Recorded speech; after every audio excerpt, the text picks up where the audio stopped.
네, 오늘은 예정론은 없다 2차 시리즈 11번째 시간이 됩니다. 이제 다음 주에 한 번만 더 보면 이 모든 시리즈를 마치게 되겠는데요.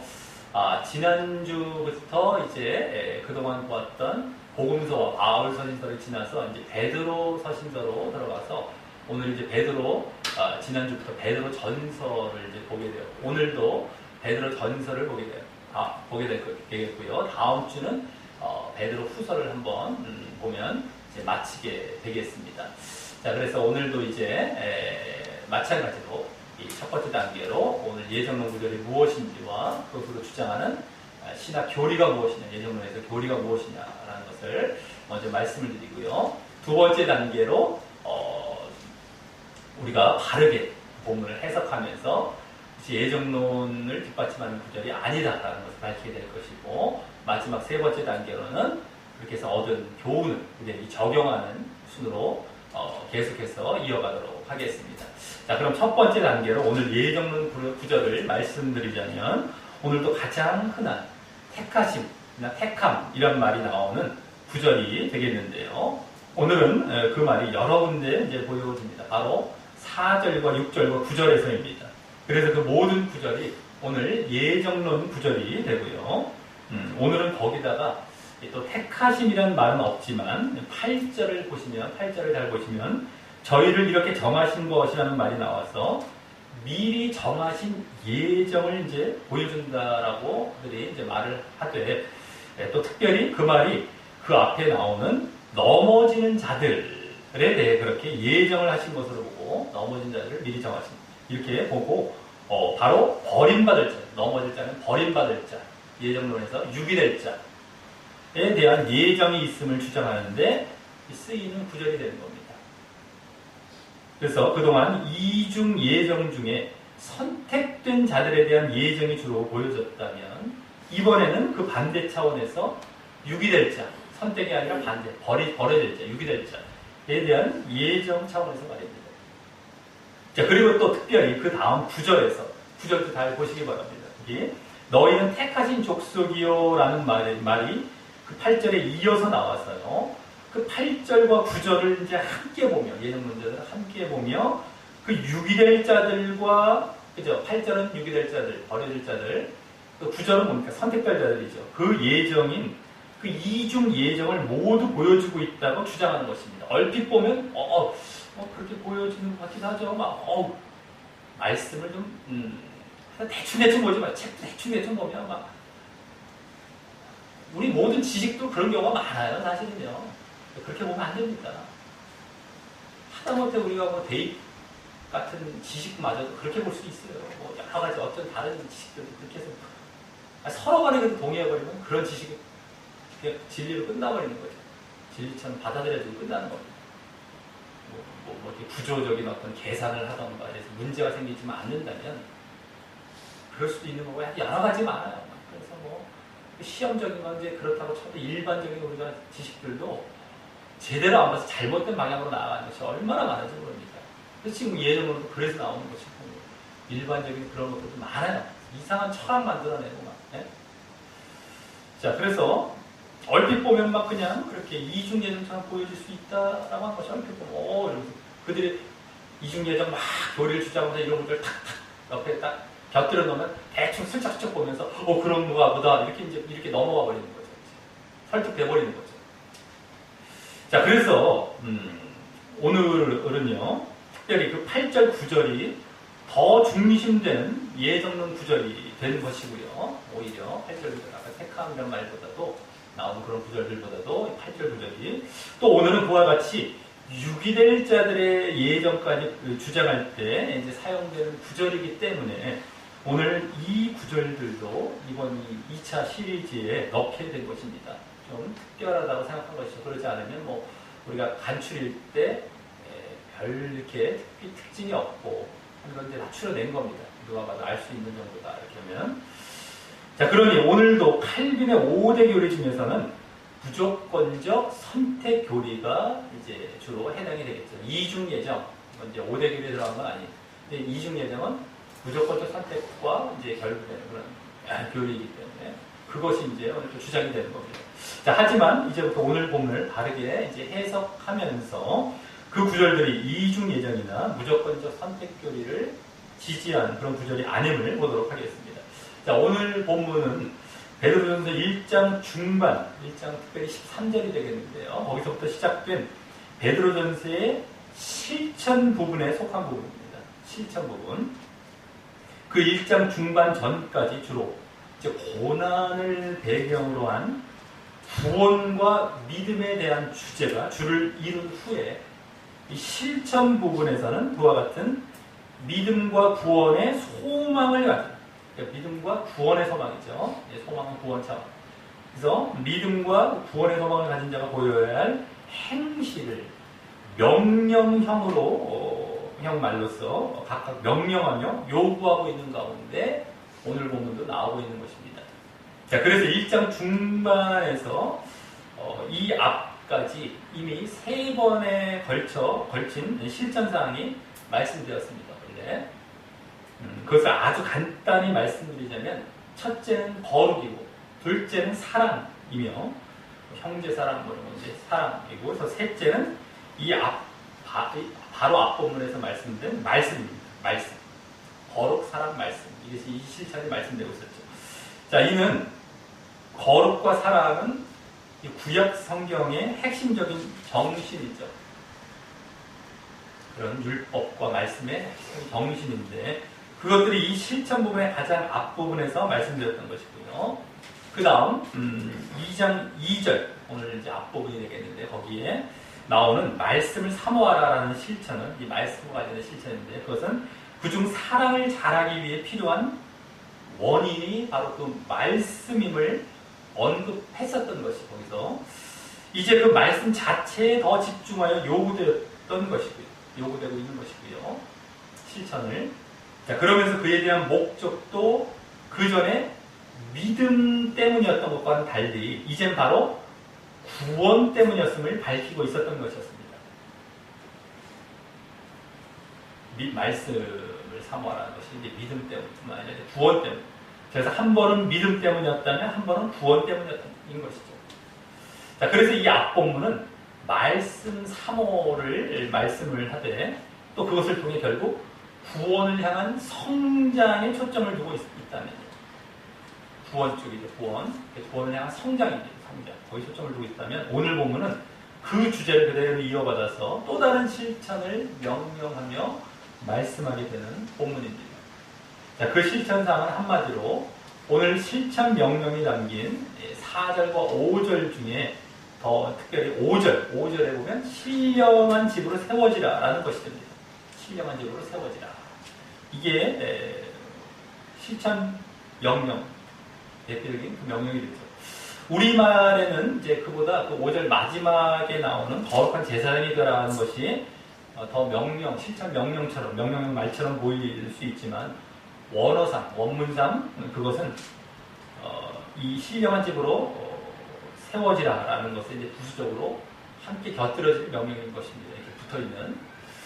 자, 그리고 그 말 중 세워지라, 신령한 집으로 세워지라는 것 중에 세워진다라는 말이 이 앞 본문의 성장, 자람, 2절에 나온 거죠. 2장 2절에 나온 그 말과 연계되기 때문에 오늘 본문이 그와 같이 이 앞 본문과 이어짐을 알게 하는 것입니다. 구원을 향한 성장이 세워져라, 세워진다, 그대로 이어진 것이죠. 자, 오늘 본문은 그 실천 명령과 오늘 실천사항이 담긴 4절과 5절이 중심이 되는 것입니다. 거기 이제 실천 명령, 실천사항이 다 나옵니다. 4절, 5절이 사실은. 그것이 중심이 되고 그 뒷부분은, 나머지 부분은 그것을 더 자세히, 4절, 5절을 더 자세히 설명하는 내용으로 이제 이루어지는 것입니다. 자, 그럼 그 4절, 5절을 보면 먼저 4절은 그 앞 3절에 주라는 말을 받아서요. 주님, 이제 주라는 말을 받아서 주에게 나와라고 합니다. 여기 예수에게 나와라고 했지만 원어상은 원래 주야라고 로드 영어로 받아들면 그래서 예수에게 주에게 나와라는 명령으로 원어에는 시작이 됩니다. 또 지난 본문과 이어져서 이렇게 주라는 말로 이어져서 이렇게 시작이 되죠. 하지만 이 명령, 실천 명령 명령, 주에게 나오라라는 그 명령은요, 분사입니다. 분사. 그러니까 나와라라고 하는 것이 나오면서 뭐 하면서 이제 이렇게 붙어있는 분사죠, 분사. 그래서 더 중심된 명령은 5절에 그 아까 신령한 집으로 세워지라라는 명령이 됩니다. 그럼 이 4절은 원어에서는 그 예수님을 그 뒤에 바로 뭡니까? 산돌. 즉 산돌이라는 건 살아있는 돌이란 말이에요. 살아있는 돌. 자, 산돌이라고 말씀하며 그 뒤에 또 원어상이죠. 원어상. 우리 여기 앞부분에 나왔지만 이제 원어상 그 뒷부분에 또 예수님을 그렇게 산돌이라고 말씀한 이유와도 같은 말로 이제 그 산돌을 설명하는 형태가 되는 것입니다. 원래. 자, 그 설명은 바로 거기 잘 보시면요. 그 설명은 우리 그 앞에 나오지만 바로 사람에게 버림받았으나 하나님께는 택하심을 입은 보배로운이란 말입니다. 자, 이 말은 이제 좀 이따 6절 이하를 보면 구약에 예언된 말씀을 기초로 하고 있는 말로써요. 그냥 하는 말이 아니라 구약에 나온 거를 기초로 하는 말인데, 예수님께서 사람들에게 배척받아 십자가에 죽으셨음과, 사람이 버림받았다는 그것이요. 배척받아 십자가. 그 다음에 하나님께 택하심을 입었다는 것은 하나님께 인정받아 부활하셨음을 말하는 것입니다. 부활이죠, 부활. 십자가. 여기 그래서 버림바라는 말은 원어로 거절과 거부를 나타내는 말이고요. 그래서 배척도 거부당했던 거죠.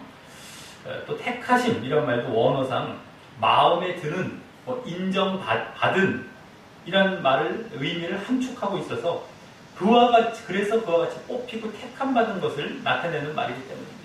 인정받아서 이렇게 택함을 받았다는 게 사실은요. 그냥 택하셨던 것이라는 의미가 아닙니다. 자, 그래서 여기 택하심이란 말은 좀 이따 6절에도 나오면서 예정론자들이 창세전 개인의 예정과 선택의 근거로 주장하는 이제 말들이 되는데, 택하심만 나오면 택함이란 말만 나오면 그냥 지나치지 않기 때문에 무조건 창세전 예정에다 갖다 붙이기 때문에 말이죠. 근데 이 말은 그 의미가 전혀 아닌 것입니다. 일단 예정의 실체는 바로 어떤 개인이라고 한다면 바로 예수님이 되죠. 개인이 예정된 것처럼 굳이 말을 하자면은 유일한 분이 바로 예수님이에요. 예수님. 그런데 또 하나님의 그것이 이제 하나님의 창세전 그 계획, 구원 계획이죠. 구원 계획에 의해서 그것도 예정됐다 했을 때 보통 그 예정된 사람의 구원과 선택을 주로 말하는데, 예수님이 예정됐다는 건 그런 것이 아니라, 그런 당신의 구원이 아니라 다른 사람의 구원을 위해서 말입니다. 그러니까 사실은 예정론이 예정도 아니죠. 개인의 예정도 아니죠. 굳이 개인적으로 누군가가 예정됐다면 예수님이고, 예수님이 또 당신의 구원을 위해 창세전 딱 예정됐다는 것이 아니라 다른 사람을 구원하도록 계획되고 이렇게 준비되었다. 이런 차원의 예정이죠. 개인적으로. 그러니까 전혀 예정론과 맞지도 않죠. 자, 그래서 일단 인간 개인의 예정이나 선택, 창세전 그런 예정이나 선택은 여기서 거론할 필요조차도 없는 것입니다. 그래서 사실은 예수님에 대해서 말씀하고 있는 것이기 때문에, 그죠? 택하신 예수님에 대한 새롭게 택함 받은 걸 말하고 있기 때문에 우리 인간 개인에 대한 예정 전혀 거론할 것도 안 되죠, 사실. 그런데 또 다음 그 선택 자체를 볼 때 이것을 굳이 또 이제 선택 자체랑 보자는 거예요. 굳이 거론할 것도 아니지만 택함 받는 것 여기 내용 자체를 볼 때 또 왜 여기 보면 굳이 사람에게는 버림받았는데 하나님께는 택하심을 입게 하셨냐는 겁니다. 사람에게는 버림받았고 하나님은 택하심을 받아요. 왜 그런 과정이 필요하냐는 것이 희한하죠. 그러니까 굳이 한번 이렇게 본다 할지라도 기왕이면 사람에게도 인정을 받게 하시지, 아니면 사람에게 또 버림받고 그 귀한 택함을 창세전 예정된 사람이, 아니면 사람에게 버림받고 왜 하나님께 인정받아요? 그 귀한 사람, 기왕이면 하나님께서 그냥 사람에게 인정받고 택함받고 그렇게 하시지 왜 버림받고 뭐 이건 또 택함받고 그 자체부터 이상하잖아요. 아니 왜 그렇게 복잡하고 구질구질해 보이고 왜 그런 과정으로 왜 굳이 택하시냐는 거죠. 그래서 이러한 내용을 볼 때 이것은 예수님께서 사람의 뜻과 인기를 좇지 않고 그래서 버림받은 거죠. 사람을 좇지 않은 거예요. 하나님의 뜻을 좇아 하나님의 끝까지 순종했기에 사람에게는 이렇게 배척받아 버림받아 되고 하나님께는 인정받아 택하신 바 되셨음을 보여주는 말인 것입니다. 이 말이에요. 이 안에서 다 나오죠. 그러니까 억지로 뭐 창세된 예정을 우긴다고 해봐야 그게 안 된다니까요. 말도 안 된다니까요. 왜 버림받아요? 그것을 이유를 보다 보면 이유가 있죠. 뭐 예정론의 그런 창세된 선택 때문에 이렇게 된 게 아니라는 게 딱 드러나죠. 이유는 예수님께서 사람을 안 쫓아한 거예요. 하나님의 뜻을 쫓아한 겁니다. 그렇기 때문에 여기 예수님의 택하심은 예수님의 하나님의 뜻을 행함과 순종 때문인 것이니 함축된 말인 것입니다. 그대로 이런 형태만 봐도요. 사람에게 버림받고 택하심이라는 말 자체도 아까 인정받은 그런 사실이 나왔다고 그랬죠. 담겨 있다고 그랬죠.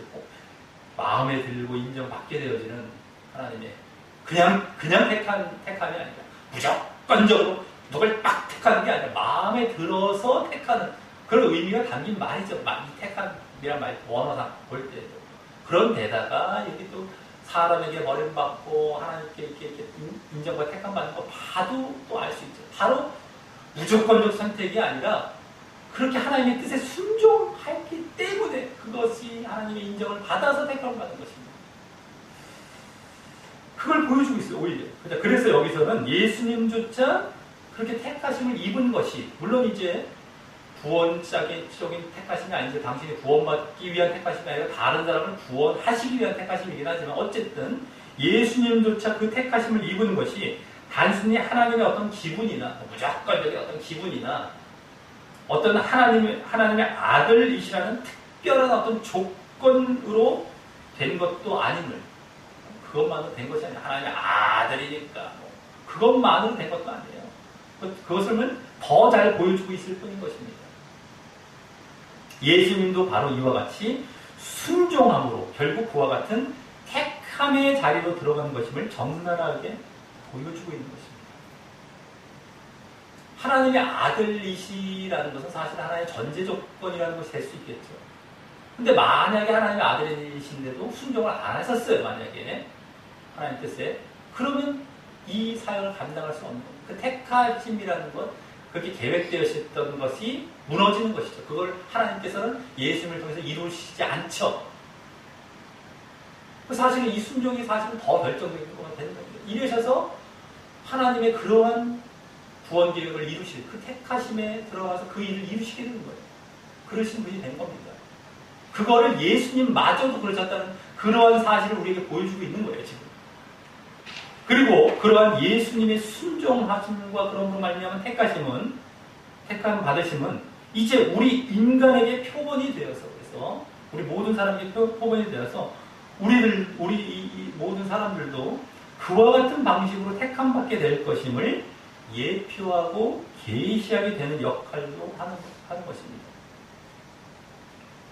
우리가 그렇게 될 것임을 보여주시는 것이죠. 예수님이 그렇게 하셨다는 거예요. 십자가의 길을 가신 것도 우리가 가야 한다는 것을 먼저 보여주신 것이죠. 다 그겁니다. 이게 이제 십자가의 길 차원이 또 되죠. 순종 차원이고. 다 그걸 오히려 보여주고 계셨던 겁니다. 우리 택하심 받는 것도 오히려. 자, 그래서 예수님의 그 순종에 해당하는 모습인 인간의 믿음에 대해서는 좀 이따 이제 직접적으로 말씀되고 강조되게 되는 것입니다. 예수님이 믿음을 가졌다는 것은 사실 어울리지 않죠. 당신을 믿는 것이 되는 거니까 순종이죠. 순종. 그건 우리한테 믿음입니다.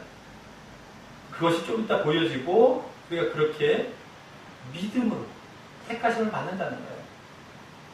예수님을 순종으로 택하심을 받았던 것처럼 우리는 믿음으로 택하심을 받는 게 순종의 믿음 차원입니다. 그것이 좀 이따 이제 보여지는 것이죠. 다. 자, 여기서는 일단 앞서 보았던, 거기 잘 보시면 예수에게 나와라는 말 속에서 그 사례를 잘 보시면 됩니다. 그 말 속에서 그 믿음에 대한 요청이 보여지고 있죠. 예수님께 나와. 그게 믿어야 된다는 것이죠. 거기서 벌써 믿음이 약간 엿보여지지만 좀 이따 더 잘 보여지는 겁니다. 자, 그리고 여기 사람에게 버림받으신 모습이 한마디로 십자가와 고난인 것임을 알았듯이 여기서 이제 다시금 이 베드로전서의 큰 배경인 고난이 언급되고 있는 것입니다. 지금. 그러면서 우리 또한 그런 고난에도 변함없이 졌던 예수님의 순종처럼 변함없는 믿음을 가질 것도 함께 암시하고 있는 것입니다. 고난을 받으시면 그래도 끝까지 순종하셨던 것처럼 우리도 끝까지 고난 가운데 그것도 이제 이렇게 암시하고 있는 것이죠. 믿음을 가져야 됩니다. 자, 그리고 여기 4절에서 그 산돌을 설명하는 말 중에서 4절 산돌을 설명하는 말 중에서 그 산돌이란 말 바로 앞에 나오는 보배로운이란 말은 예수님께서 이제 부활하신 후에 승천하셔서 만유의 주, 구원의 주가 되신 것을 의미하는 말입니다. 아까 사람에게 버림받은 십자가 차원이었다면 보배로는 이제 부활과 승천 차원입니다. 자, 그래서 여기 하나님께 택하심 입은 모습과 함께 이 보배롭게 된 모습이 예수님께서 바로 산돌, 즉 죽지 않고 지금도 살아있는 그러한 산돌, 살아있는 돌이심을 잘 설명해주고 있는 것입니다. 택하심 입은, 그래서 보배롭게 된 그 순종 때문에 그래서 지금 또 살아계신 그 산돌. 다만 여기 돌이란 말로 표현한 것은 구약 예언에 기초한 표현으로서요. 구약 예언에 기초한 표현입니다. 돌. 왜?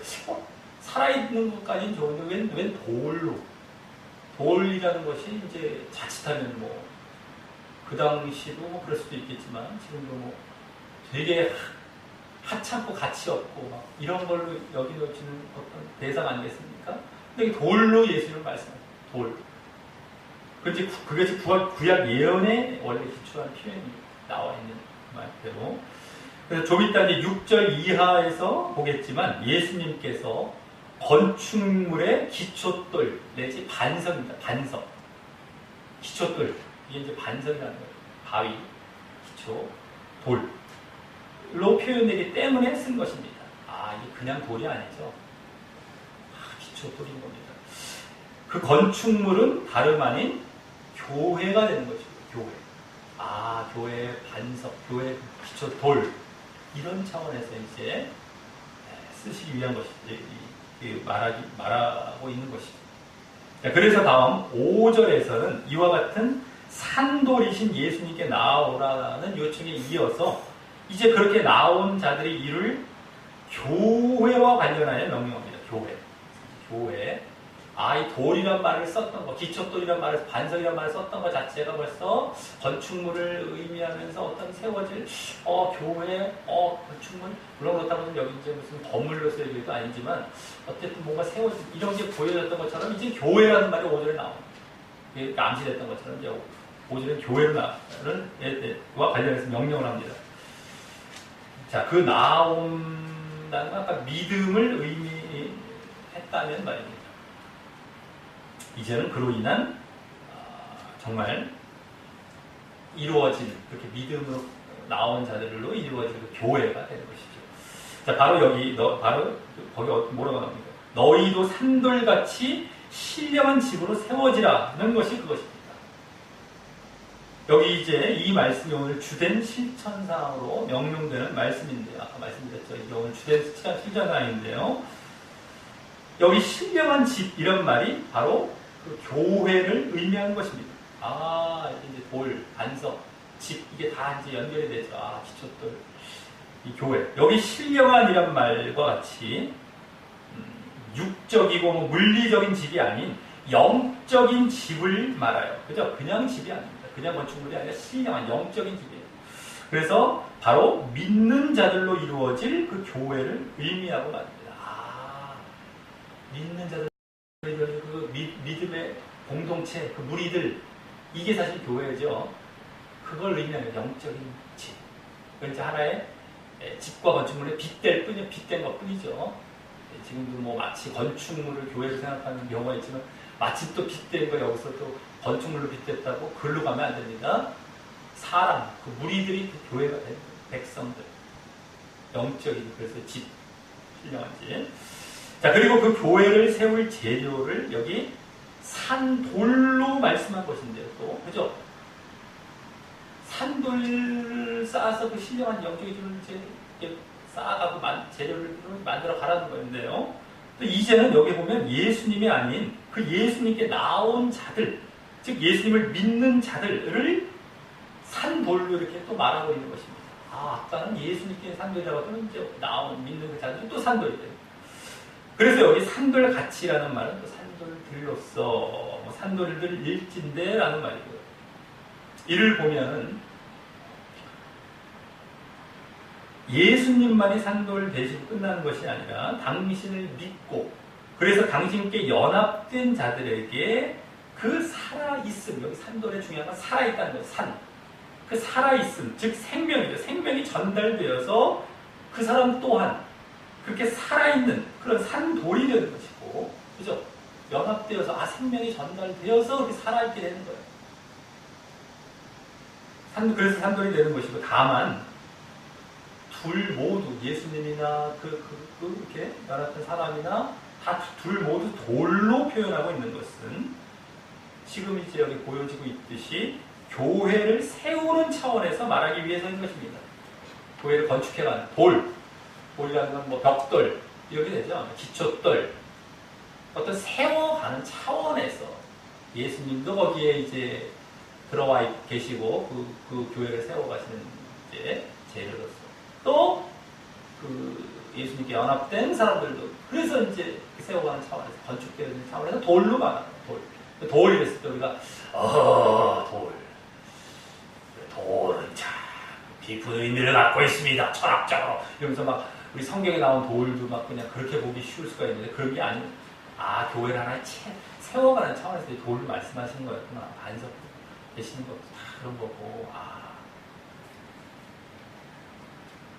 그래서 뭐 무슨 교회, 머릿돌 교회 뭐 이런 교회들 이름도 많습니다만 돌이라는 것이 그런 겁니다. 돌은 뭐 멋있는 돌도 많고요. 수석이라고 수석. 이런 그 돌 좋잖아요. 단단하고 어떤 철학적으로 얘기하고 이런 게 아니에요. 교회를 이루어가는 차원. 이런 것에서 이제 인식을 잘 하고 발표가 있다는 것이죠.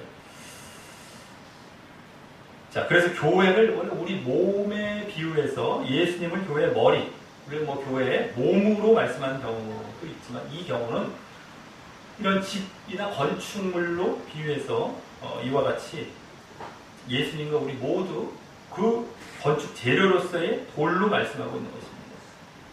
특별히 이번엔 반석, 기초가 되는 거예요. 이제 머리 하면 위에 쪽에 있지만 건축물 아래쪽에 딱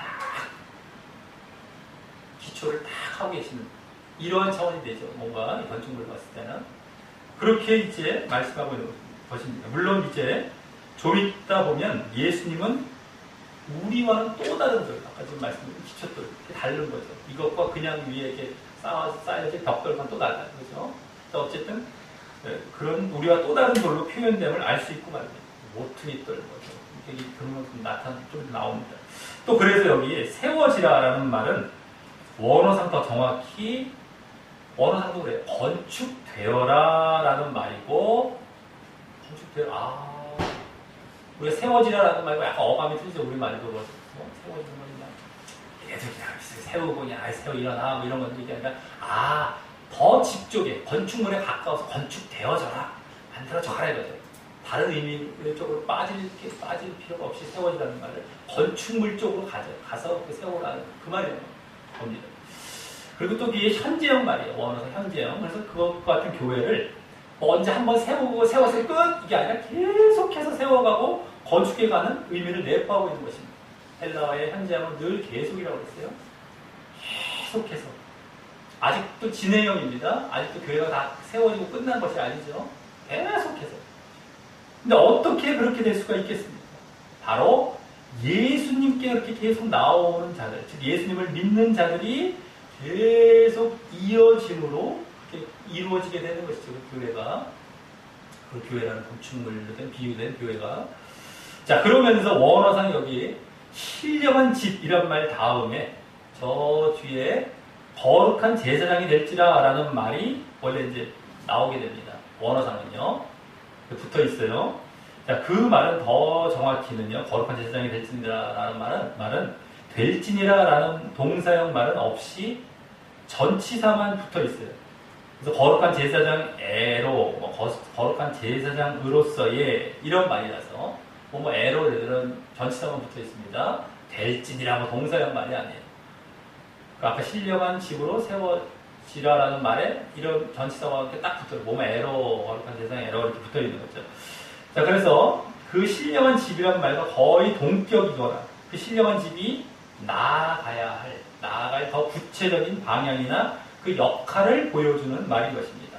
그냥의 신령한 집과 그냥의 교회가 아니라 거룩한 제사장으로서의 교회, 그런 신령한 집, 이런 방향, 거룩한 제사장으로서의 방향을 더 보여주고 있는 그런 말이다라고 합니다.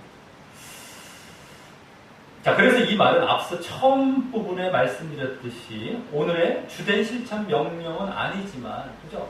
거룩한 제사장이 될지니라 우리는 그렇게 이제 해석을 해놨기 때문에, 번역을 해놨기 때문에 그게 동사형 말고 그게 더 어떤 명령 같아 보였지만 그게 아니지만, 그래도 이런 의미를 볼 때 오늘 더 구체적이고 궁극적인 실천사항의 내용이 되는 것입니다. 그죠?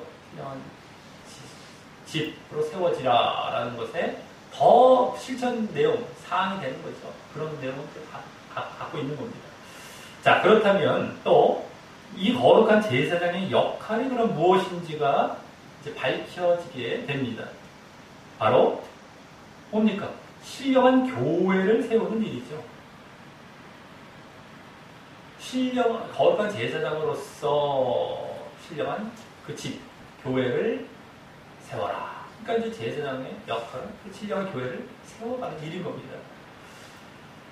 그래서 흔히 이 거룩한 제사장이란 말을 되라, 거룩한 제사장이 되라 라는 말을 흔히 로마서 12장 1, 2절, 그 유명한 구절이죠. 거기에 나오는 우리 몸을 거룩한 산제물로 드리는 일로 보는 경우가 많은데요. 여기서는 뭡니까? 그런 것이 아니죠. 여기서는 우리가 제물이 아닌 제사장으로 말씀하죠.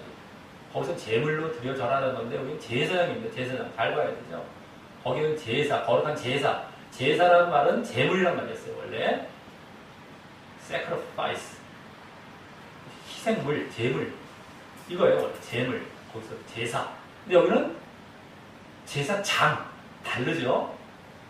사람입니다. 제물이었고요.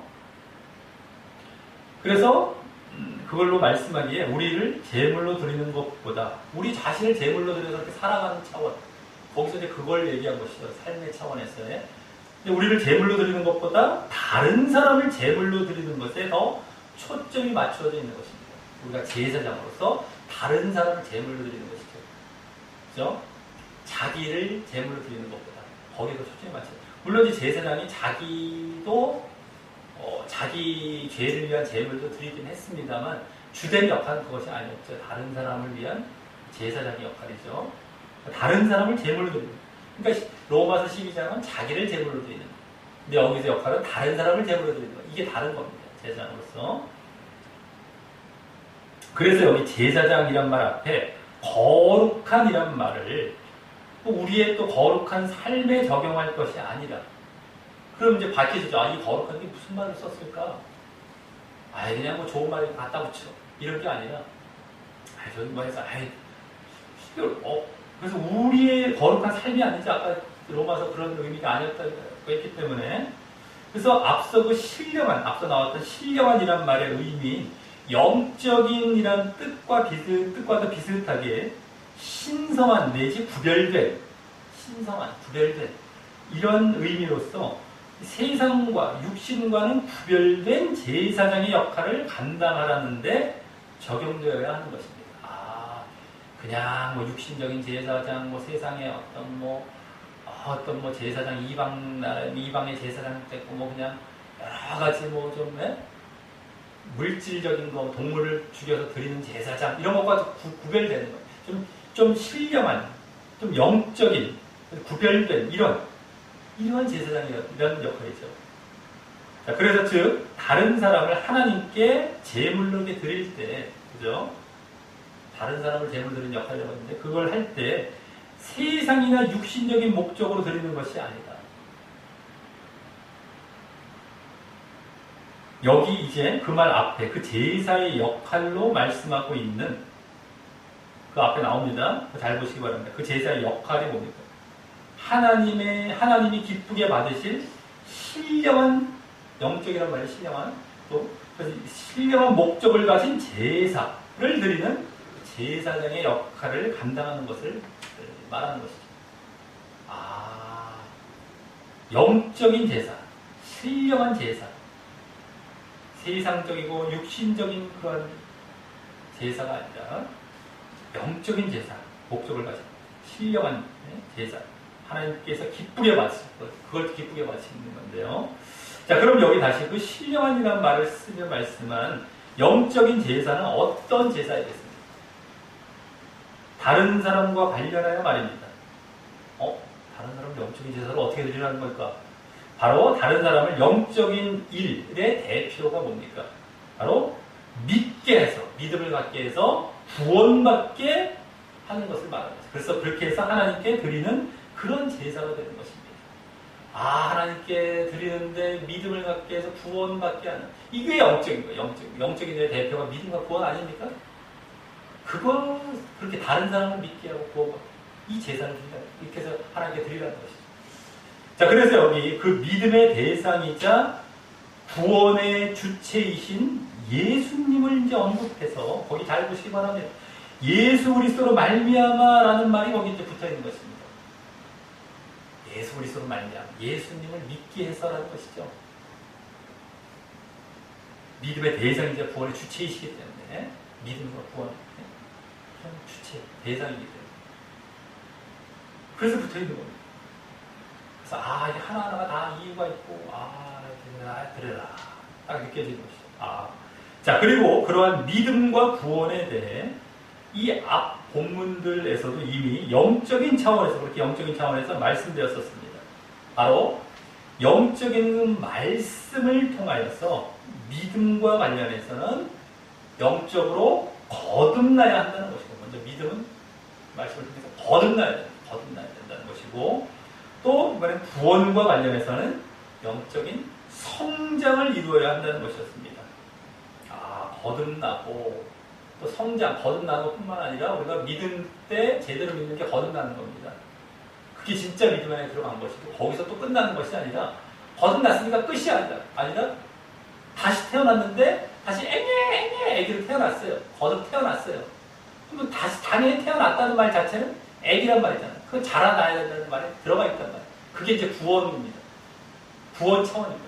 내가 태어난 것이 믿음 차원이에요. 그것이 앞부분에 다 나와 있었어요. 그건 영적인 말씀을 통해서 그렇게 간다는 것이죠. 그쪽으로. 그런데 이제는 그러한 영적인 말씀을 통한 영적인 거듭남과 영적인 성장, 믿음과 구원, 영적인 거듭남과 영적인 성장을 다른 사람에게도 베풀어서, 그 앞부분에서는 우리들에게 그렇게 하라고 했단 말이죠. 이제는 다른 사람들에게도 그렇게 베풀어서 그들 모두를 통해서, 우리뿐만 아니라 그들 모두를 통해서 이제 여기 신령한 집이라고 말씀한 영적인 교회를 세워가고 이루어가라라는 것이 오늘의 이 주된 실천사항인 것입니다. 영적인 것이 계속 중심이 되고 있으면서 말입니다. 신령한 영적인 것, 이런 것들이 계속 중심이 되면서 어쨌든 그렇게 해나가는 것이죠. 자, 다음 6절부터 10절까지에서는 6절 맨 앞에 그러므로 내지는 이 때문에 라는 말이 생략되어 지금까지 이 4, 5절에서 말씀한 내용을 먼저 6절부터 8절까지에서는 주로 이제 구약 말씀을 인용하여서 아까 4절, 5절 중 4절이죠. 4절과 관련하여 말씀한다면 다음 이제 나머지 9절, 10절은 그 4절로 인한 결과 차원에서 말씀드렸던 5절과 관련하여 더 자세하게 말씀하는 것으로 이제 오늘 본문이 전체 이루어지는 것입니다. 자, 먼저 그럼 6절부터 8절까지 해서는 6절에 거기 경은 성경이죠. 성경이 기록되었으되라는 말로 시작되며 각 절에 6절부터 8절까지 각 매 절에 구약 인용 구절이 한 구절씩 나오는데 먼저 6절은 뭡니까? 6절은 이사야 28장 16절 인용한 것입니다. 그 말씀은 이사야 당시에 유대 종교 지도자들이 방탕하면서도 백성을 거짓으로 잘못 가르치면서 재앙을 받음에도 안전하다고 자신하는 그러한 모습에 대해서 하나님께서 하셨던 말씀으로서 여기 이제 앞서 4절, 5절에서 예수 그리스도와 신자를 모두 의미했던 돌이란 말의 출처를 보여주는 거기 잘 보시면 모퉁이돌, 요긴한 모퉁이돌 이란 말이 이제 원래 이제 견고한 기초돌이란 의미로 나옵니다. 이 돌이란 말이 구약에서 대표적으로 여기 나와 있던 겁니다. 이사야서 여기에 이 돌이란 말을 이렇게 갖고 쓰되 거기다 살아있는 이란 말을 붙였던 거죠. 베드로 사도는 산돌, 돌. 자, 그리고 그 요긴한 모퉁이돌, 기초돌. 그 기초가 그냥 기초가 아닌 당시 건축물에 있어서는 벽과 벽을 연결하는 가장 중요한 돌이라는 의미를 여기 요긴한이란 말로 번역된 원래는 이제 머리라는 말에서 잘 보여주고 있는 것입니다. 요긴한이란 말은 원어상은 머리예요. 머리가 중요하기 때문에 여기 중요하다는 의미의 요긴한 말을 바꿔서 번역한 것 같아요. 근데 원래 머리에 모퉁이돌 이런 말이죠. 머리에 모퉁이돌. 그래서 좀 이따도 나옵니다. 모퉁이의 머릿돌, 기초돌인데 또 이 벽과 벽을 이어주는 역할이에요. 모퉁이 쪽에 딱 있으면 양쪽 방향이 딱 이제 생기지 않습니까? 그걸 이어줘요. 기초이면서도 그런 차원에 이렇게 또 머릿돌이 되기도 하고 이겁니다. 다. 자, 또 그것을 시온에 둔다라는 말은 시온이 영적으로 어디입니까? 하나님 나라죠. 즉 지금 말하고 있는 게 뭡니까? 교회입니다. 교회. 신령한 지도로도 말씀드렸던 교회. 하나님 나라, 교회를 의미하기에 이제 예수님께서 그 하나님 나라 그 교회의 머리와 기초된 그 모퉁이 돌이 될 것임을 앞서 4절보다 더 구체적으로 보여주는 것입니다.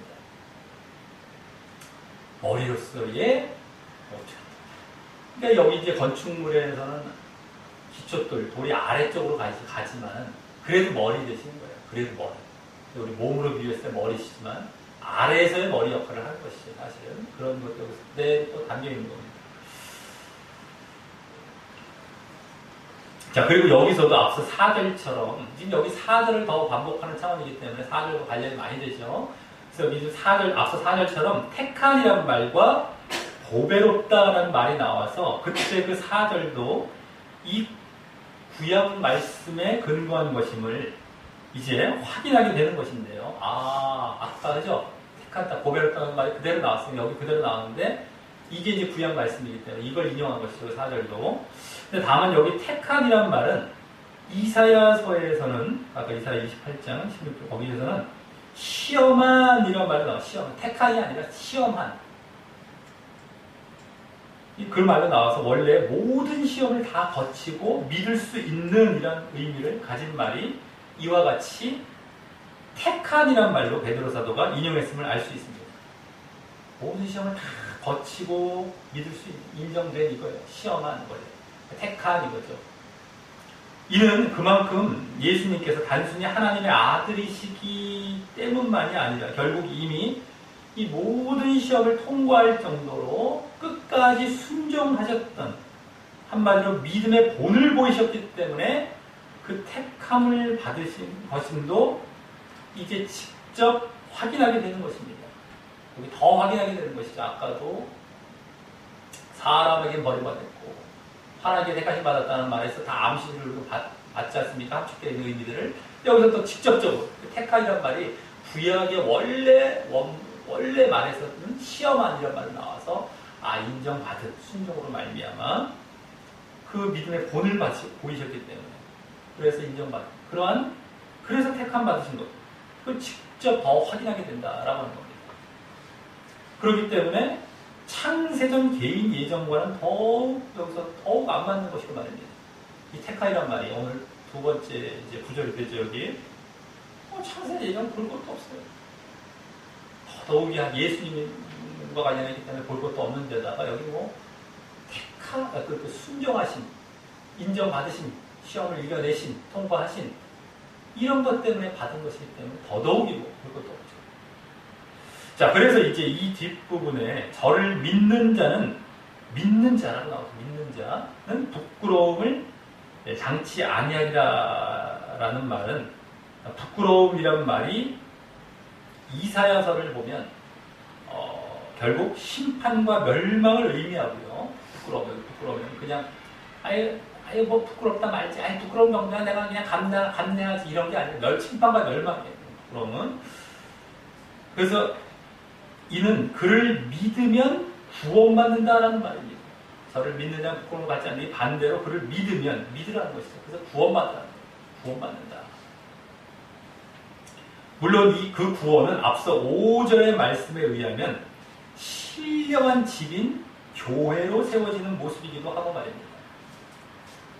그 교회에 들어가는 거죠. 교회로 세워지는 구성원이 되는 거. 이게 이제 구원인 거예요. 자, 그래서 다음 7절에서는 그러므로라는 말과 함께 이제 이 그 믿음을 직접 말하여 거기 믿는 너희에게는 보배이나라고 합니다. 이는 먼저 그 믿는 자들에게는 보배라는 말을 다시 오늘 세 번째 하면서, 그죠? 보배라는 말은 세 번째 나옵니다. 오늘 그 말이 의미했던 바로 구원의 주님 되심을 말씀합니다. 구원의 주님, 보배, 믿는 자들에게는 구원의 주가 되신다는 것이고요. 하지만 다음 믿지 아니하는 자에게는 이라고 하면서 다시 구약 말씀을 이제 그와 연관해서 8절 상반절까지 해서 7절 하반절, 8절 상반절까지 해서 이제 두 번 인용하여 말씀합니다. 믿지 아니하는 자들과 관련해서. 자, 먼저 7절 하반절은 시편 118편 22절을 거의 그대로 인용한 말씀으로써 여기서는 앞서 4절에 사람에게 버림받은 사실을 주로 보여주면서 4절과 계속 관련되는 부분입니다. 그렇게 8절은 구약 말씀도 4차례 나오고 몇 차례 나오고 4절과 계속 관련돼서 그 4절에 사람에게 버림받으신 사실을 주로 보여주면서 그거 잘 보시기 바랍니다. 지금 7절 하반절. 또한 하지만 그 돌이 모퉁이의 머릿돌이 됐다는 말을 통해서 앞서 6절에 요긴한 모퉁이돌이라는 말보다 더 자세히 건축물의 가장 중요한 기초돌임을 보여주고 있는데 여기서는 그 버린 사람들이 또 바로 건축자들이라는 것임을 더 보여줍니다. 좀 더 보여주죠. 그죠? 중요한 아주 기초돌일 뿐만 아니라 또 그렇게 될 돌을 버린 자들이 건축자들이에요. 건축자들. 자, 그리고 이 건축자들이란 뭡니까? 결국 예수님을 버려서 십자가에 내어줬죠.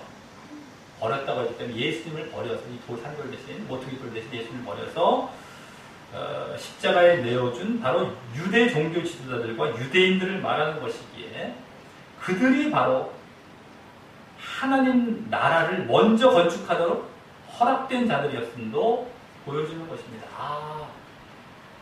지금 예수님이 기초돌이 돼서 다시 건축을 해 나가고 있어요. 그죠? 산돌끼리 모이고 막 해서. 근데 그 전에 건축자들이 또 있었다는 거예요. 하나님 나라를 건축자. 이게 바로 유대인들이었어요. 먼저 건축돼 하나님 나라를 건축하도록, 교회를 건축하도록 그렇게 허락된 자들이었던 것이었죠. 그래서 건축자들로 표현한 겁니다. 그들도. 하지만 그들은 거부함으로 그들과 또 그들처럼 예수님을 믿지 않는 자들에게는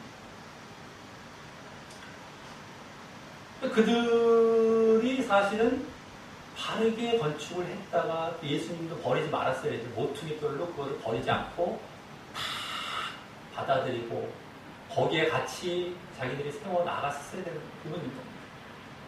근데 그들이 버려버렸죠. 그래서 예수님을 중심으로 다시 이제 세워져 가는 거예요. 이게 진정한 하나님 나라 교회가 되는 것이죠. 근데 어쨌든 그렇게 그들과 그들처럼 예수를 믿지 않는 자들에게는 다음 8절에서 이제 인용한 구약 이사야 8장 14절과 같은 거기 부딪히는 돌과 거치는 반석, 즉 이 말은 더 정확히 부딪히는 돌은 걸림돌, 그리고 거치는 반석은 올감이라고 해요. 그라는 바로 앞서 6절에 부끄러움이란 말과 상응하는 이 또한 심판과 멸망을 가져다주는 자가 되었음을 말씀하는 것입니다. 걸림돌과 올감, 심판과 멸망입니다. 믿지 않는 자들에게는 그걸 가져다준 자가 됐다는 거예요. 자, 그래서 6절, 여기 이제 6절부터 8절 상반절까지 여기까지에서는 이제 앞서 4절에서, 이 4절과 관련되는데, 4절에서 예수에게 나와라는 말에서 보여졌던 믿음의 중요성을 보여주면서 또한 그 예수님에 대한 믿음이 없으면 멸망을 받는다는 사실까지 추가적으로 보여주고 있는 것입니다. 그렇죠? 멸망에 나오죠. 부끄러움 당한다. 여기 부딪힌 거치는 반석, 믿지 않으면 멸망. 자, 그러면서 여기 건축자들이란 말에서 또 건축자들이란 말에서 유대인임에도 그와 같이 멸망으로 갈 수 있음을 보여주었어요. 또 그와 반대로 이방인이어도 믿음을 갖는 것의 중요성도 보여주는 것입니다. 아무리 먼저 된 자 같았지만 거부하고 제대로 믿지 아니하면 멸망인 거예요. 멸망. 나중에 믿고 이방인일지라도 제대로 믿으면 구원으로 나아가요. 믿음의 중요성, 그렇게 믿음의 중요성을 보여주는 거예요.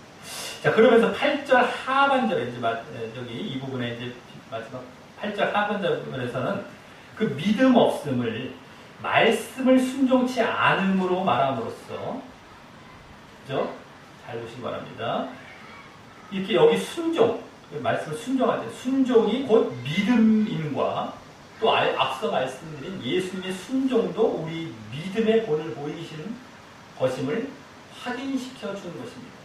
그래서 이 8절 하반절은 이에 대한 해설이잖아요. 해설. 근데 이제 믿음이 없다는 것은 말씀을 순종치 않다라는 말로 얘기하고 있기 때문에 믿음, 이게 좀 그대로 보여주고 있죠. 자, 그러면서 그렇게 순종치 않는 자들이 넘어짐에 대해 말하면서 이는 저희를 이렇게 정하신 것이라 라는 말을 통해 누구든 그렇게 말씀에 순종하고 믿음을 보여야 멸망치 않음을 함께 보여주고 있고 말입니다. 순종치 아니한 자들이 넘어진 멸망받는다는 거예요. 그렇죠? 앞부분에 보여줬던 내용 그대로 다시 이렇게 정하셨다는 거예요. 이렇게 정하셨다. 하나님께서 믿음이 없기 때문에 순종치 않기 때문에 이렇게 멸망받도록 그 말을 하고 있는 것이죠. 자, 그러기에 오늘 사실 가장 대표적인 예정론 구절 중 하나인 이 8절, 이 8절 하반절 쪽이 되는데, 이게 이제 가장 대표 예정론 구절입니다. 사실은요. 이 8절은 전혀 창세전 유기될 자를 예정하신 사실을 보여주는 것이 아님이 명확히 밝혀지고, 바로 이 또한 믿음과 관련해요. 그동안 선택도 다 믿음과 관련됐죠. 택함이란 말도, 여기 버림받는 이런 것들도 다 넘어진다 이런 말들 다 믿음과 관련하여 믿지 않기에 멸망받도록 계획하신 사실을 보여주는 것입니다.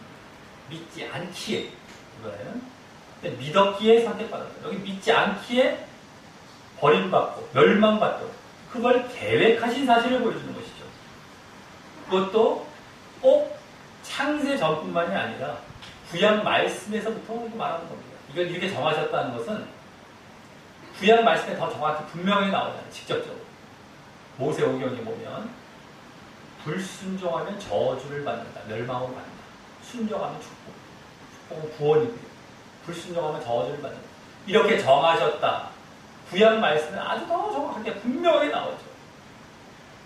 물론 창세전에 이렇게 정하셨다고 할지라도 뭐 맞는 말이지만, 그리고 이것이 개인 무슨 유기될자를 예정해놓고 이건 전혀 상관없는 거고요. 이거는 이런 원리, 이러한 것을 계획해 놓으셨다는 것이죠. 근데 그것이 구약에 아주 분명하게 더 드러나지 않습니까? 말씀으로써. 그걸 말하는 거예요. 근데 이걸 대충 쩍쩍 보고서, 정하셨다, 예정, 또 넘어지는 자를, 여기 그거 또 유기될 자들 예정, 딱 보니까, 슬쩍 보니까, 그런 것처럼 보이는, 전혀 그 앞에 솔직히 말씀을 순종하지 않는, 그것만 봐도 사실 그 구절에서 그 말도 안 돼요. 그런 개인 유기될 자의 예정, 그 말이 없었으면 또 좀 다행히, 조금 더 낫겠죠. 그들은 그것도 이제 문맥 보면 그것도 아니었겠지만. 근데도 그건 안 본다니까요. 그들이 말하면 그게 안 봐버리고 또 안 보여요. 그거 희한합니다. 제발 그 말씀을 좀 제대로 볼 줄 알아야 되고, 묵상을 해야 되고, 천천히 보면서 앞뒤 문맥만 봐도 어느 정도 보여져요, 다. 그렇게 안 보니까 문제죠. 대충 보고 그냥, 자기 좋을 때 대충 보고, 꿀꺽꿀꺽 보고, 그냥 단어 보고, 이런 식으로 보니까 그게 안 보이죠. 대충 그냥 속독하듯이 보고 말이죠. 속독하는 사람 치고 의미를 제대로 파악하는 사람도 많지 않다고 봅니다. 어떻게 그 안에 담겨있는 내용을 스쳐 보고 그 깊은 의미를 파악합니까? 근데 자기들이 속독하면 되게 또 자부심을 가져요. 책 같은 걸 볼 때. 그런 거에 자부심 갖지 마시고. 책도 제대로 보려면 그냥 제대로 보세요. 그냥 어느 정도 보다 보면 이 책에 의미가 있으면 계속 이어보는 거고, 의미가 없으면 제쳐버려. 이게 원래 제대로 보는 것이지, 그걸 몇 번 봤다. 근데 나중에 보면 의미를 제대로 못 봤어. 비스무리하게 봐. 근데 제대로 된 건 아닌 경우가 많습니다. 세상 책들도 보고 그런 걸 많이 봤어요. 비스무리한 얘기들도 막 나와요. 근데 정확한 그 핀트는 안 맞아버려요. 예전분도 마찬가지잖아요. 막 비스무리한 얘기들을 하잖아요. 하나님이 어쩌네, 뭐가 어쩌네 하잖아요. 전혀 핀트가 빗나간 게 그게 완전 빗나가요. 나중에는 조금 빗나간 게 아닙니다. 완전히 100% 빗나가 있는 자리에 들어가 있는 거예요. 세상 책들도 마찬가지예요. 약간 빗나간 것처럼 보이는 게 사실은 나중에만 전혀 다를 수 있는 그런 보는 겁니다. 그러니까 그런 것에 막 자기가 막 의시되면서 나는 말씀을 대충 봐도 그냥 책도 내가 이렇게 빨리 보고 잘 보는데 대충 봐도 난 잘 볼 수 있어. 막 자부심 갖고 이런 거 하지 말아야 된다는 걸 좀 얘기하는 거예요. 세상 책도 하물며 그렇게 봐야 될 부분을 어떻게 말씀을 그렇게 보고 그것만 제대로 봐도 예정론에서 다 빠져나옵니다. 그래도 그렇게 안 보고 꿀꺽꿀꺽 하니까 항상 이제 그렇게 된 거죠. 자, 이렇게 해서 이제 6절부터 8절까지에서는 앞서 4절을 주로 다시 자세히 말씀했다면 다음 이제 마지막 9절부터 10절은 그 4절의 결과이자 목적 차원이었던 5절을 더 자세히 이제 말씀하는 겁니다. 그럼 먼저 9절에서는 5절의 핵심이었던 우리 산돌, 신령한 집, 또 거룩한 제사장이라는 세 명칭이 여기 이제 네 가지 명칭으로 바꿔서 말씀드립니다. 먼저 택하신 족속, 거기 택하신 족속은 택함이란 말이 앞서 예수님께만 쓰였던 것과 달리 이제 신자에게도 쓰이는 것인데요. 그죠? 앞서는 예수님께 쓰였었죠. 다. 여기 신자. 쓰이는 건데, 그때 그 택함이 믿음 때문임을 알았던 것처럼. 근데 거기서 물론 순종이라고 나왔지 않습니까? 예수님의 순종 차원. 근데 믿음이라고 했죠, 그게. 그걸 알았던 것처럼 여기서도 이제 그 믿는 신자가 그 믿음으로 인하여 이와 같이 택하심 받았음을 보여주는 것입니다. 택하심. 이게 그냥 택하심이 아니라는 것이 앞에 다 벌써 증명이 다 되어 있는 그 택하심인 겁니다. 다 앞에 벌써 증거가 되어 있었죠. 그래서 이 구절 또한 앞서 8절과 짝을 이룬 창세전 선택을 보여주는 구절이 아니라, 오늘 8절 9절 이것이 오늘 대표적인 예정 구절이라고 그랬죠. 8절은 유기, 9절은 선택, 이중 예정. 근데 여기서도 선택이 그런 창세전 선택을 보여주는 구절이 아니라 바로 믿음과 관련하여 택함과 구원받았음을 보여주는 것입니다. 믿음과 관련해서 믿음, 택함, 구원. 자, 또 그 족속, 거기 이제 택한 족속이라고 할 때 족속이란 말은 자손, 혈통이란 말로서 좀 이따 여기 이제 네 가지 명칭 중 세 번째인 나라, 나라라는 말이 거룩한 나라 할 때 나라라는 말이 의미하는 민족, 지파라는 말이나 또 네 번째 백성, 네 번째 거기 명칭인 백성이죠. 이런 말과 함께 이 말들은 마치 구약 이스라엘 백성들에게 불리웠던 호칭들을 연상케 합니다. 자손, 혈통, 민족, 지파, 족속, 나라, 이 백성이라는 것이 구약 이스라엘 백성들에게 주로 불리웠던 호칭들이죠. 그래서 이 호칭들은 이제 처음 그 구약 율법과 함께 하나님의 옛 언약을 받았던 육적 이스라엘이 아닐지라도 이제 그리스도로 인한 새 언약으로 말미암아 믿음을 가진 자들이 새롭게 그 육적 이스라엘을 대체한 영적 이스라엘을 이룬 사실을 보여주기 위해 그와 같은 명칭으로 쓰고 있는 이런 호칭들이라고 할 수 있습니다.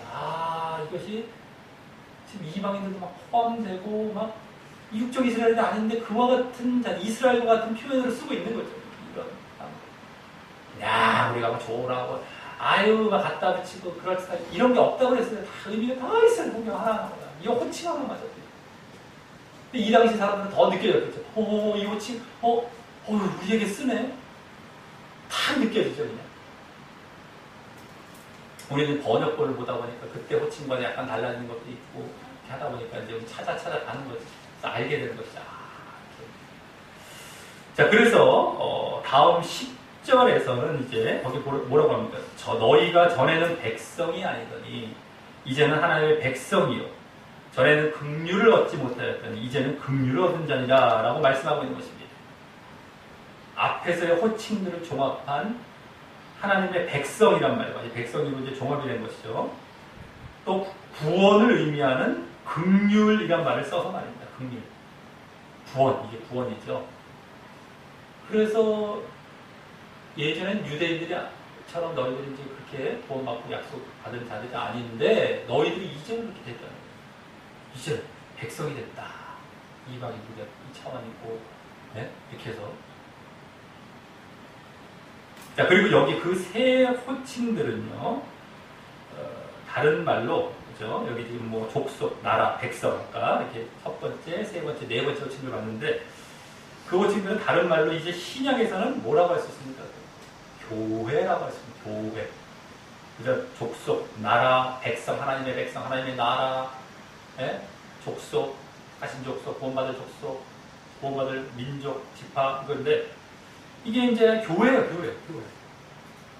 그래서 이 세 명칭은 앞서 5절에 신령한 집을 구약 언약에 기반하여 이 표현한 명칭이라고 할 수 있고요. 교회를 구약 언약에 기반해서 이제 이렇게 옛 언약을 기반해서 표현한 명칭이라고 할 수 있고, 그래서 이제 그 세 호칭들 앞에 택하신이란 말이나 또 거룩한이란 말, 또 그의 소유된이란 말이 좀 다른 말인 것인데요. 조금 이제 특별해지는 것이죠. 이것이 이제 신약적인 차원에서 특별해지는 것입니다만, 일단 네 번째의 소유된이란 말은 앞서 택하심이란 말, 첫 번째 택하심이란 말에 다른 표현이 되는 것이고요. 택하심, 소유되었다. 이게. 다음 또 세 번째의 거룩한이란 말은 앞서 5절에 거룩한 제사장이란 말에 쓰인 말을 이제 이 교회 쪽으로 혼용하고 있다고 할 수 있죠. 거룩한 제사장, 거룩한 백성, 거룩한. 똑같이 쓰고 있는 겁니다. 그래서 이제 나머지 이제 두 번째 명칭인 뭐가 남아있습니까? 왕 같은 제사장들이란 명칭은 5절에, 이것도 5절에, 5절과 다 관련된다고 했어요, 이건요. 5절에 제사장이라는 호칭을 그대로 쓰면서 다만 그 앞에 왕 같은 이란 말을 이번에는 5절에서 산돌이란 말도 그랬던 것처럼 여기서도 예수님과 연합하여, 아까 산돌도 예수님과 연합했기 때문에 살아있는 돌이 된 것이죠. 근데 여기서도 예수님과 연합하여 이번엔 왕같이 된 것으로 표현했다고 할 수 있습니다. 아, 왕은 원래 예수님입니다. 예수님밖에 없어요, 사실. 근데 우리도 왕같이 돼요. 예수님과 연합하면. 그래서 함께 통치해가는 겁니다. 하나님 나라를. 뭘 다스릴 권세를 주시고 함께 통치해가는 그 나라를 만드신 것이 왕같이라는 거예요. 연합했기 때문에 그렇게 된 거예요. 그걸 표현한 것으로 할 수 있습니다. 제사장 이런 말 5절 그걸 했을 때 왕으로서의 제사장. 자, 그 왕의 모습은 그 아까 산돌의 살아있는 모습보다 나중에가 하나님 나라와 교회에 있어서는 더 궁극적인 모습이기에 말입니다. 살아있다라는 것은 지금 뭐 이 땅 차원의 믿음의 여정을 걷는 어떤 차원이 되고 나중에 또 영생 얻을 차원도 되지만 그것에 또 궁극적인 것은 왕이 되는 겁니다. 그 나라에서 영원히 살아가며 영원히 왕된 자들로 그 나라를 통치하고 다스리며 살아가는 거예요. 창세기 때 이 세상을 아담과 하와에게 주었지만, 인간에게 주었지만 실패했던 그 나라를, 그 하나님의 나라를 이제는 제대로 다스리며 살아가는 것이 왕같이. 자, 그래서 여기에 이 네 명칭은 앞서 5절의 세 명칭에 함축된 제사장으로서의 교회를 그대로 나타내고 있었던 것인데요. 제사장, 여기서 제사장이라는 말을 또 함께 이렇게 담기면서 다 제사장으로서의 교회. 근데 그 다음 이걸 잘 보면 이게 드러나는 겁니다. 이게 교회. 이게 또 막 조화라고 막 여러 명칭 나열한 것이 아니죠. 이게 딱 압축이 돼요. 근데 그 다음 이는이란 말과 함께 그러한 신분의 목적을 말씀하는 것을 이제 보면요. 이 목적이 나오죠. 앞서 그 제사장으로서의 교회의 역할이 이제 영적인 교회를 세우고 건축하는 일이었다는 것임을 여기 더 잘 보여주게 이제 되는 것입니다. 5절에서도 결국 그거라고 했지 않습니까? 여기 그래서 뭐라고 합니까? 너희를 어두운 데서 불러내어 그의 기이한 빛에 들어가게 하신 자의 아름다운 덕을 선전하게 하려 하심이라 라고 말씀하고 있기 때문입니다. 이 말은 너희가 믿기 전 멸망을 향해 가던 상태에서 어두운 데서 거기서 불러내요. 뭘로 부르고? 복음으로써 부르심으로 불러내요. 이게 이제 부르심이 되는 것이죠. 흔히 부르심, 택하신 뭐 할 때. 복음으로서 불러내시는 거예요. 어두운 가운데서. 부르심이니까 전혀 예정과도 안 맞죠. 어두운 데 있던 자들이 사실은 복음으로서 부르심을 받는 겁니다. 그래서 믿음으로, 여기 이제 그의 기이한 빛에 들어가게 하시는 게 이제 믿음으로 구원의 길에 들어선 상태가 되는 것이죠. 그 기이한 빛에 들어간 거예요. 믿음과 구원 길로 들어간 자의 아름다운 덕을 선전하라. 이건 뭡니까? 그러한 하나님의 구원의 역사를, 그런 구원의 아름다운 덕입니다. 이것을 복음을 전해서 다른 사람들도 믿음과 그 구원의 자리로 나와 영적인 교회를 이루도록 초청하라. 그래서 선전하라. 그런 의미이기 때문입니다. 그래서 거룩한 제사장으로서의 교회, 아까 5절도 그런 의미라고 했어요. 다른 사람들도 이렇게 교회를 차리게. 이렇게 너희들이 그러한 자로서 정말 그러한 자의 아름다운 것, 너희들뿐만 아니라 그대로 이 네 명칭, 아까 세 호칭 뭐 이런 것들도 다 목적이 이것이었던 거예요. 이걸 다 이제 결과가 딱 지어지는 것이죠. 이게 오늘 신령한 집으로 세워지라는 명령과도 딱 일치가 되는 것입니다. 세워져라, 건축해가라, 그렇죠? 자, 이로써 오늘 이중 예정, 즉 특히 유기에 대한 예정을 보여준다라는 구절은 믿음과 관련하여 믿지 않기에 멸망받도록 계획하신 사실을 보여주고 있음을 알 수 있었고요. 믿음과 관련한 겁니다. 또 그러기에 그와 짝을 이루는 택함 받음도 창세전 선택에 대한 예정이 아니라 믿음 때문임을 다시 제가 볼 수 있었습니다. 거기다 오늘은 그 택함 받음이 예수님께도 적용되어 나오면서 예수님의 그 택함 받으심마저 단순히 하나님의 아들이라는 어떤 특권 때문이 아니라 하나님의 뜻에 대해 끝까지 순종하심 때문임을 보임으로써 더욱 우리의 택함 받음도 예수님의 그 순종에 상응하는 믿음 때문임을 바로 예수님의 본으로서 더욱 보여주고 있었던 그런 말씀이었습니다. 예수님까지도 그렇게 순종, 우리의 차원 믿음 때문에 택함을 받는 차원, 우리가 그렇기 때문에 그런 믿음을 택하신 이걸 더욱더 보여주고 있었습니다. 예수님마다 어떤 특권이 아니라 하나님의 아들이니까 나는 당연히 이런 게 없다는 거. 예수님마저도 오히려 이것까지 보여주고 있었습니다. 얼마나 예정론이 잘못됐다는 걸 알아야 돼요. 자, 그러기에 예정론자들이 마치 예수님 당시 유대인들이 갖고 있었던 선민의식과 특권의식으로 구원을 받을 것처럼 착각하는 모습 또한 얼마나 잘못되었는지 오히려 오늘 구절들은 잘 보여주고 있는 것입니다. 반대죠. 예정론자들이 아니라 그것이 얼마나 잘못되는 걸 오히려 보여주고 있는 겁니다. 오늘도요. 계속해서 반대예요. 거의가 반대. 예정론이 아닌 걸 오히려 보여주고 있거든요. 근데 그걸 다 예정론에다 갖다 써놨어요. 택함이란 말 때문에 그거 하나 갖고 자기 교리에 껴맞추려다 보니까.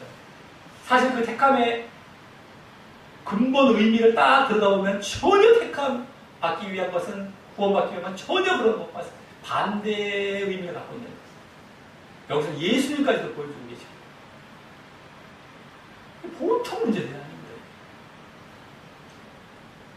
내가 하나님의 아들이니까 나는 당연 이게 예수님도 공평하게 본까지 보여주셨어요. 나도 이래서 택함 받은 차원에 들어갔다.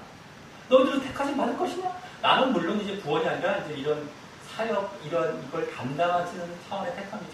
어쨌든 너희는 이제 구원받은 택함 나도 이랬어. 그러니까 누구나 이 세상의 인간은 그 누구나 특권과 선택받은 선민의식을 가질 수가 없는 거예요. 나니까 나는 좀 대단하니까 나는 잘났잖아. 그러니까 난 하나님 나 정도 예정해 주셔서 선택 이런 거 절대 가서 안 된다니까. 철저히 하나님께 낮아서 나는 아무것도 아닙니다. 하나님의 긍휼만 바라고 하나님의 뜻을 바라고 갈 뿐입니다. 하나님의 그 놀라운 은혜, 그 구원의 길을 주신 것에 대해서 나는 아무것도 잘난 것도 없지만 너무너무 감사한 마음으로 낮아져서 그 길을 걸어갈 뿐입니다. 이걸 누구나 보여야 된다는 거예요. 예수님도 그 모습을 보였고요. 순종으로서. 근데 어디서 나니까 오히려 이것이 마귀들이 하는 짓들이거든요. 마귀들. 이걸 없애라고 이제 하나님께서 명령하시고 그렇게 원하시는 것이거든요. 나니까 도대체 어디서 나타납니까? 내일 너가 주인이 아니야? 너 잘난 것으로 생각하면 안 돼. 또 예정론자들은 또 그걸 갖고 나는 아무것도 아니라는 자기 부정이라는 말을 쓰면서 그러니까 하나님께서 이렇게 낮추는 것처럼 보이는데 그건 낮추는 게 아닙니다. 그건 위장되는 거죠. 여기서부터 헷갈리지 마십시오. 이미 딱 뒤에 이걸 딱 갖고 있으면서 그 앞에서 장난치잖아요. 나니까 이미 갖고 딱 선택받고 예정됐다는 걸 딱 갖고서 앞에서 아닌 척하고 장난치는 겁니다. 낮아져야 돼. 하나님께서 그러니까 이렇게 했다. 어떻게 됩니까? 그러니까 어떤 똑같은 상황도 그걸 바꿔치기 해서 말할 수가 있어요. 우리 이 세상도 마찬가지입니다. 자기가 잘못했으면서 자기가 옳은 것처럼 말을 할 수가 있다니까요. 이 세상도 그런 일들이 되게 많아요. 잘못된 사람이 도둑이 오히려 자기가 더 큰 소리 친다니까요. 막 지적하면서 예를 들어서 그런 경우가 지금 허다합니다. 이것도 똑같은 그런 경우예요. 근데 거기에도 분별을 딱 잘해갖고 이걸 딱 알아차야 되는데 자칫 잘못하면 그냥 또 자칫 잘못하면이 아니라 무수한 사람이 넘어가더라고요. 거기 보니까. 분별도 못해. 근데 왜 그럼? 그게 좋으니까. 예정론이 너무너무 좋으니까. 어쨌든 좋으니까. 그 마음이 너무 뒤에 딱 숨겨져 있어갖고 믿고 싶은데 잘 될 때는 이런 기회에 믿어야지 하고 믿어버리는 거예요. 그냥 쫓아가버리는 거예요. 분별 안 하고 믿어버리는 거예요. 아주 이런 것까지 다 밝혀내갖고 뽑아내갖고 어떻게 이 예정론에서 이제 벗어나게 할지 이게 고민입니다. 이 사람은. 보통 문제들이 아닙니다. 자, 우리도 자칫 그런 예정론과 그들의 사상에 슬쩍 영향받아 갖기 쉬운 그런 선민의식이나 특권의식은 철저히 버리고 언제든 하나님 앞에 낮아져서 그분의 뜻에 순종하는 믿음을 보임으로 진정 택하심 받아 구원으로 나아가시길 바랍니다. 자, 그럼 오늘 본문을 적용하고 이제 마치겠는데요. 오늘은 이 앞 본문에 구원을 향한 성장이라는 주제와 이어져서 신령한 집으로 세워지라라는 실천사항을 본 것이었습니다. 구원의 성장, 구원의 성장, 세워지라. 그죠? 그 실천사항은 더 구체적으로 신령한 집으로 세워지라. 실천사항은 더 구체적으로 거룩한 제사장으로서의 영적인 교회를 예수님을 모퉁이의 머릿돌로 하여 그 위에 우리가 산돌이 되어 건축해가는 이러한 실천사항이었고요. 그것은 구원의 모습임을 보이며 그러기에 그것을 위해 또한 믿음이 요구되고 있었던 것이었습니다. 믿음이. 그래서 오늘도 믿음과 구원이라는 주제는 가장 중심을 이루고 있었는데 다만 그것이 우리뿐만이 아니라 믿음과 구원이 우리뿐만이 아니라 다른 사람에게도 전하여 이제는 우리만의 성장이 아닌 그렇게 성장된 자들로 이루어진 영적인 교회를 또한 더욱 성장시키는 데까지 나아가는 실천사항을 요구하고 있었던 것이었습니다. 이 앞에는 우리가 성장해라. 우리가 됐냐? 그러면 다른 사람들에서 성장해라. 이거 오늘 이제 거기까지 말한 거죠. 오늘은. 그것을 위해 우리는 다른 사람에게 영적인 말씀을 전하여 영적인 성장을 이루어 산돌이 되게 하고 영적인 물에서 교회에 참여케 해야 하는 것입니다. 영적인 거듭남과 영적인 성장인데 사실 더 정확히 말하자면 믿음과 구원, 영적인 말씀을 전해서 말씀으로 다 이루어진다고 이 약본문에 나와 있기 때문에 산돌이 되게 해서 영적인 교회를 이루어가는 살아있는 것. 자, 우리 모두 내 자신의 믿음과 구원에만 신경 쓸 것이 아니라 그것도 일단 성장에 나아가야 되는 것이지만 그것만 신경 쓸 것이 아니라 거룩한 제사장으로서 이제 다른 사람도 믿음과 구원에 참여케 하여 함께 산돌이 되어 이 신령한 집, 즉 영적인 교회를 이루어 가시는 궁극적인 실천도 잘 하시기를. 또 이제 앞으로 얼마 안 나오면 또 전도를 더 해야 하는 그런 또 시즌이 우리에게 오고 있는데요. 이런 또 말씀을 바탕으로 더욱 다짐하며 잘 해 나가시기를 예수님의 이름으로 간절히 축원합니다.